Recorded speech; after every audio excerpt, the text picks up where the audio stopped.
राजू को बहुत बोला, राजू मैं कहा इतनी अच्छी कहानी है तेरी, तू 3 यंगस्टर्स को ले ले जो एक्चुअली उस उम्र के हैं, तो मुझे क्यों ले रहा है?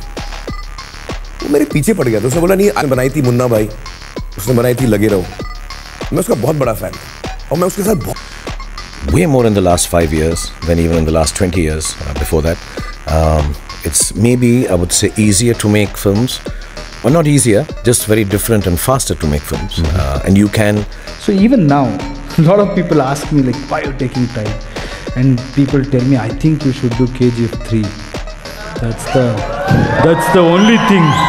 उनको ये कहने के लिए कि स्पेशली मैं तो अपने फैन से कहते रहता हूँ कि आपने शायद कपिल के शो में भी देखा होगा कि तुम्हारे भाई का भाई है, तो इसके ऊपर कुछ आए नहीं।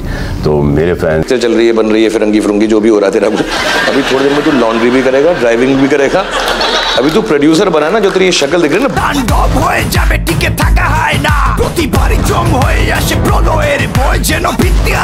সো দর্শক, আজকের এই ভিডিওটি এই পর্যন্ত। যদি ভিডিওটি ভালো লাগে থাকে তাহলে চ্যানেলটি সাবস্ক্রাইব করে দিবেন পরবর্তী ভিডিওর জন্য।